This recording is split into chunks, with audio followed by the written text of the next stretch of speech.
हम BA part 3 में paper second अंतर्राष्ट्रीय संबंध का अध्ययन करेंगे। अंतर्राष्ट्रीय संबंध में बीए पार्ट 3 में जो सिलेबस है उसके अनुसार दूसरे महायुद्ध के बाद की अंतर्राष्ट्रीय जो घटनाएं हैं, अंतर्राष्ट्रीय जो संबंध हैं विभिन्न देशों के, उनके बारे में अध्ययन किया जाता है। अतः इसकी शुरुआत हम दूसरे महायुद्ध की उत्पत्ति के कारणों से करते हैं, क्योंकि दूसरे महायुद्ध से उसके बाद जो नई प्रवृत्तियां उत्पन्न हुई उसके जो संबंध है वो दूसरे महायुद्ध से जुड़े हुए हैं। प्रथम विश्व युद्ध के बाद विश्व शांति बनाने के लिए, युद्धों को रोकने के लिए 1919 में पेरिस शांति सम्मेलन बुलाया गया। पेरिस शांति सम्मेलन, पेरिस शांति सम्मेलन बुलाया गया और 1920 को राष्ट्र संघ की स्थापना की गई। राष्ट्र संघ की स्थापना की गई। विश्व के शक्तिशाली देशों के प्रतिनिधि ये चाहते थे कि भविष्य में युद्ध न हो, भविष्य में शांति बनी रहे, इसलिए एक पेरिस शांति सम्मेलन बुलाया गया और 1920 में राष्ट्र संघ की स्थापना की गई। लेकिन यूरोपीय राजनीतिक परिस्थितियों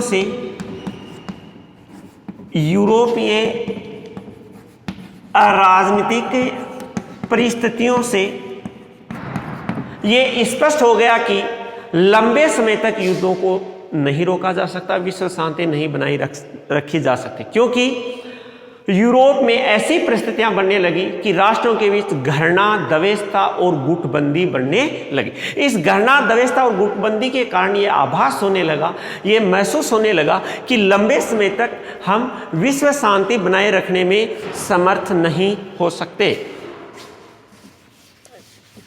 दूसरे महायुद्ध की पृष्ठभूमि में हम ये देखते हैं कि दूसरे महायुद्ध के बीच वर्साई की संधि में निहित थे। वर्साई की संधि में निहित थे। वर्साई की संधि में निहित थे, क्योंकि वर्साई की संधि की शर्तें ऐसी थी जो एक तरह से जर्मनी पर थोपी गई थी, अन्यायपूर्ण थी। अतः वहां इसी वर्साई की संधि में दूसरे महायुद्ध के बीच माने जाते हैं। वर्साई की संधि को कुख्यात माता की कुख्यात पुत्री भी कहा जाता है। सामूहिक सुरक्षा के रूप में राष्ट्र संघ की जो स्थापना की गई थी उसमें भी सिद्धांत और व्यवहार में अंतर था। राष्ट्र संघ व्यवहार में असफल सिद्ध हुआ, युद्धों को रोकने में, विश्व शांति स्थापित करने में, क्योंकि 1931-32 में जापान ने मंचूरिया पर आक्रमण कर दिया, तो इसकी शिकायत चीन ने राष्ट्र संघ से की। राष्ट्र संघ जापान को मंचूरिया पर अधिकार करने से रोकने में असफल रहा। इसी प्रकार से इटली ने इथोपिया पर आक्रमण कर दिया। इटली ने इथोपिया पर आक्रमण कर दिया। इटली को इथोपिया पर अधिकार करने से भी राष्ट्र संघ रोकने में असफल रहा और 1933 में जर्मनी में भी नाजीवाद दल के तौर पर निरंकुश हिटलर, तानाशाह हिटलर का उदय हुआ। तो जब इटली ने इथोपिया पर आक्रमण किया, इटली ने इथोपिया पर अपना अधिकार जमा लिया, तो ऐसी स्थिति में यूरोपीय राष्ट्रों ने इटली के विरुद्ध कोई ठोस कार्यवाही नहीं की, मौखिक रूप से इटली की निंदा की, आर्थिक प्रतिबंध लगाने की धमकी दी। ऐसी स्थिति में जब यूरोपीय राष्ट्र इटली की निंदा कर रहे थे तो जर्मनी ने इटली के साथ मैत्री संधि की और जर्मनी ने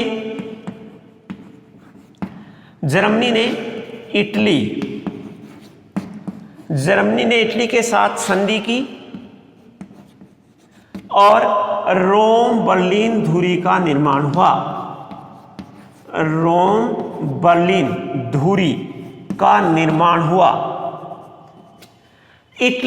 जर्मनी ने इटली के साथ संधि इसलिए की कि एक तो पश्चिम देशों के विरुद्ध साथ मिलकर के लड़ेंगे और साम्यवादी रूस के प्रसार को रोकने के लिए साथ मिलकर के लड़ेंगे। तो इस प्रकार से जब इटली और जर्मनी के बीच रोम बर्लिन के रूप में संधि होगी, इसी के तहत जर्मनी ने टोक्यो यानी जापान के साथ भी संधि कर ली ताकि भविष्य में सोवियत रूस द्वारा साम्यवाद के प्रसार को रोका जा सके।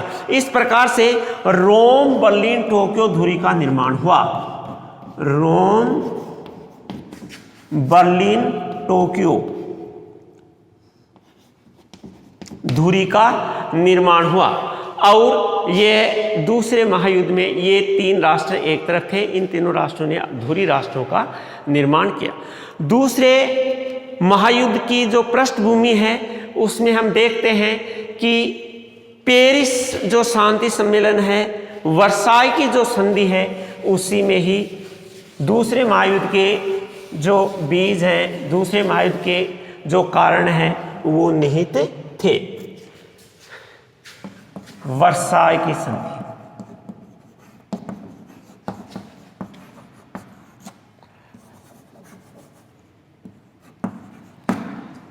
वर्साई की संधि की कठोर शर्तें थी, अपमानजनक शर्तें थी।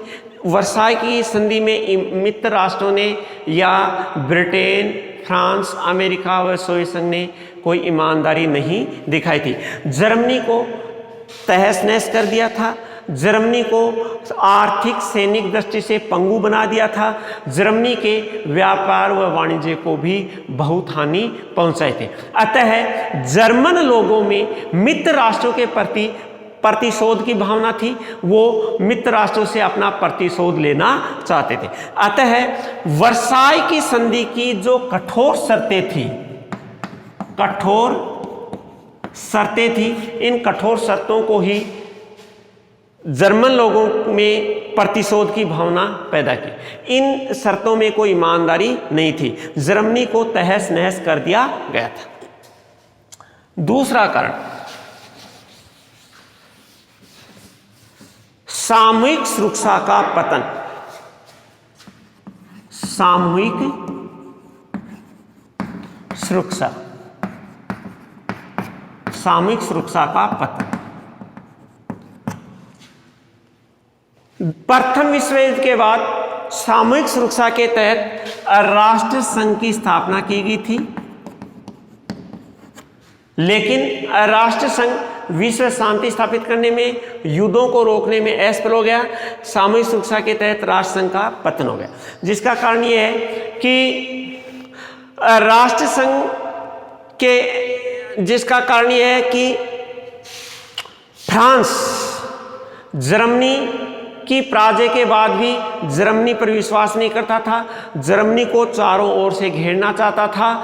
अतः फ्रांस ने राष्ट्र संघ की स्थापना के बावजूद भी लघु मैत्री संधि की, लघु मैत्री संधि की, यानी जर्मनी के चारों ओर के जो राष्ट्र थे, जर्मनी के चारों ओर के राष्ट्रों के साथ लघु मैत्री संधि की फ्रांस ने, ताकि जर्मनी को घेरा रखा जा सके, जर्मनी को एक कमजोर राष्ट्र बनाए रखा जा सके। अतः ऐसी स्थिति में, इसी स्थिति में जापान ने मंचूरिया पर आक्रमण कर दिया 1931 में, इटली ने इथोपिया पर आक्रमण कर दिया। तो राष्ट्र संघ मंचूरिया और इथोपिया की सुरक्षा करने में असफल रहा। जापान और इटली को इन पर अधिकार करने से रोकने में असफल रहा। अतः जो छोटे छोटे राष्ट्र थे, जो अन्य राष्ट्र थे, उनके मन में राष्ट्र संघ के प्रति असुरक्षा की भावना हुई। राष्ट्र संघ की असफलता का कारण यह माना जाता है कि राष्ट्र संघ की स्थापना वुडरो विल्सन ने की थी, जो अमेरिका के राष्ट्रपति थे, लेकिन स्वयं अमेरिका राष्ट्र संघ का सदस्य नहीं बना था। अतः जब अमेरिका संयुक्त राष्ट्र संघ का राष्ट्र संघ का सदस्य नहीं बना, तो अन्य जो राष्ट्र थे, जर्मनी, इटली, उन्होंने भी राष्ट्र संघ की सदस्यता से त्याग दिया। अतः राष्ट्र संघ की असफलता के कई कारण। एक तो राष्ट्र संघ के जो सदस्य देश थे उन्हीं में उन राष्ट्र संघ के प्रति निष्ठा नहीं थी, राष्ट्र संघ के पास आर्थिक सैनिक शक्ति नहीं थी, और जो महाशक्तियाँ थी उस महाशक्तियों का राष्ट्र संघ को सहयोग नहीं मिला। अतः सामूहिक सुरक्षा के तहत जो राष्ट्र संघ की स्थापना की थी उसका पतन हो गया। दूसरे महायुद्ध का तीसरा कारण है तुष्टीकरण की नीति। तुष्टीकरण की नीति, तुष्टीकरण की नीति। प्रथम विश्व युद्ध के बाद राष्ट्र संघ की स्थापना की गई, जर्मनी के विरुद्ध पेरिस शांति सम्मेलन या वर्साय की संधि की गई, लेकिन यूरोप के जो राष्ट्र थे ब्रिटेन और फ्रांस, उनमें मतभेद था, उनमें मन में खोट था। जैसे ब्रिटेन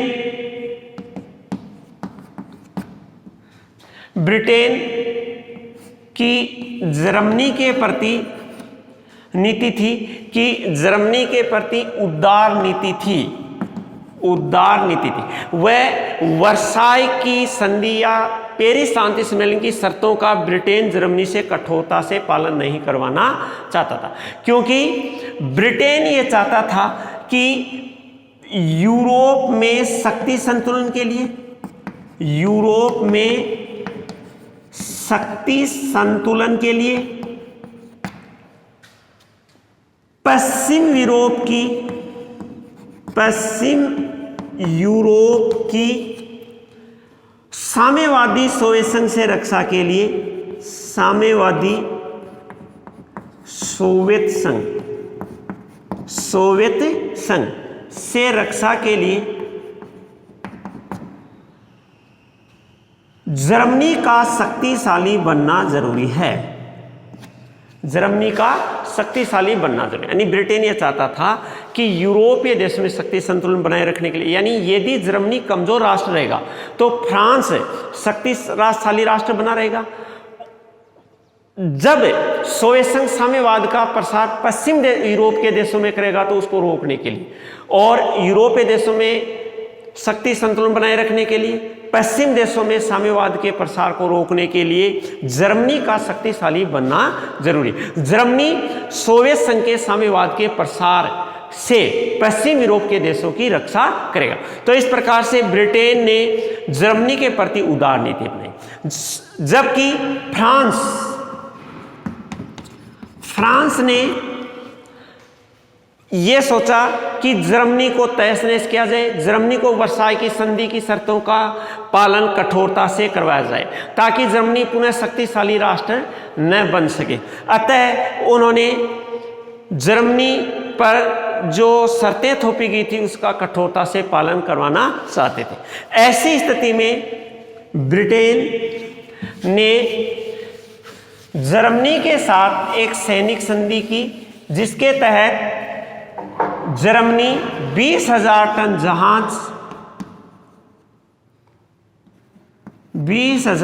जहाज, पनडुब्बियां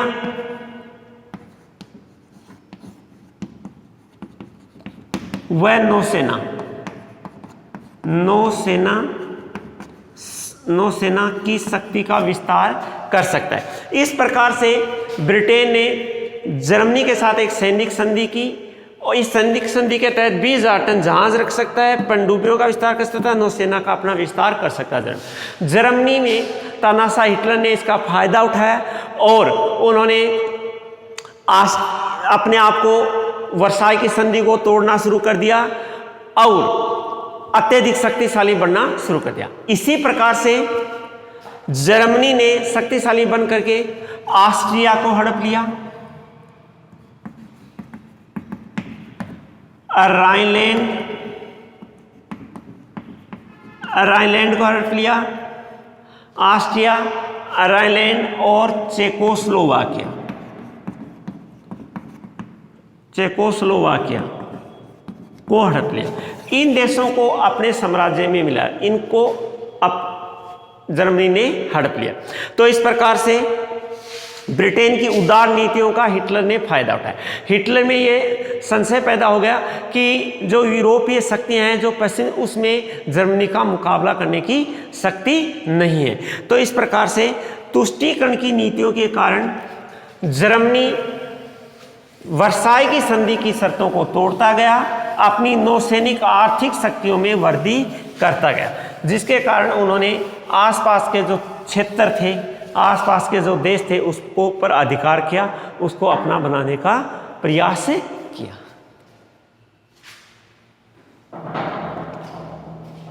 कितना टाइम? इसी प्रकार से दूसरे महायुद्ध का चौथा कारण सैर्व सत्तावादी शक्तियों का उदय,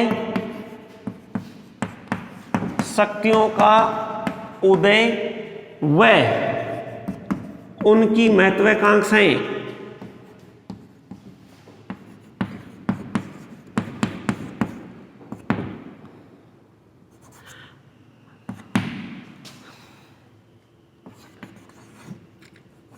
सर्व सत्तावादी शक्तियों का उदय व उनकी महत्वाकांक्षा। दूसरे महायुद्ध में जो उत्पत्ति के कारण थे उनमें एक कारण यह भी है कि प्रथम विश्व युद्ध के बाद सर्व सत्तावादी तानाशाही शक्तियों का उदय। जैसे 1917 में सोवियत संघ में साम्यवाद का विकास हुआ, साम्यवादी शासन की स्थापना हुई। तो जर्मनी, इटली में जो प्रथम विश्व युद्ध के बाद जो शांति संधि हुई थी उसमें उसको कोई विशेष राजनीतिक लाभ नहीं हुआ। अतः इटली के निवासियों में निराशा थी। अतः मुसोलिनी के नेतृत्व में फांसीवादी दल के तहत इटली में भी निरंकुश तानाशाही शासक मुसोलिनी के नेतृत्व में तानाशाही शासक की उत्पत्ति हुई। इसी प्रकार से जो वर्साई या पेरिस जो शांति सम्मेलन था, इस पेरिस शांति सम्मेलन में जर्मनी का शोषण किया गया था, जर्मनी की आर्थिक सैनिक दृष्टि से पंगु बना दिया गया था। तो इसका बदला लेने के लिए हिटलर ने एक तरह से जर्मन जनता में विश्वास जागृत किया। तो वहाँ प्रथम विश्व युद्ध के बाद जो गणतंत्र की स्थापना हुई थी, गणतंत्र को अपदस्थ करके वहाँ की जनता ने हिटलर के नेतृत्व में तानाशाह शासक की उत्पत्ति की। तो इस प्रकार से दूसरे महायुद्ध के कारण ये है कि सोवियत संघ में साम्यवादी शासन की उत्पत्ति, इटली में मुसोलिनी के नेतृत्व में तानाशाह शासन की उत्पत्ति, जर्मनी में सर्वसत्तावादी हिटलर नाजी सेना की उत्पत्ति। नाजी दल के नेतृत्व में हिटलर के हाथ में सत्ता आने से दूसरे महायुद्ध के लिए जो कारण थे वो उत्तरदायी माने जाते। ये जो तीनों महाशक्तियां थी इसकी महत्वाकांक्षाएं भी असीम थी। जैसे सोवियत संघ साम्यवादी विश्व क्रांति का सपना देखने लगा। सोवियत संघ ये चाहता था कि सारे विश्व को साम्यवादी बनाया जाए। उन्होंने इसके लिए प्रयास किए और इटली अफ्रीका में भूमध्य सागर में अपने साम्राज्य का विस्तार चाहता था, पहले जैसे रोमन साम्राज्य की स्थापना करना चाहता था। तो जर्मनी यूरोप महाद्वीप में शक्तिशाली राष्ट्र बनना चाहता था, ब्रिटेन और फ्रांस के समान शक्तिशाली राष्ट्र बनना चाहता था। अतः इन तानाशाहों की उत्पत्ति, सर्वसत्तावादी सत्ताओं की उत्पत्ति और इनकी महत्वाकांक्षाओं ने दूसरे महायुद्ध को जन्म दिया। इसी के कारण दूसरा महायुद्ध हुआ।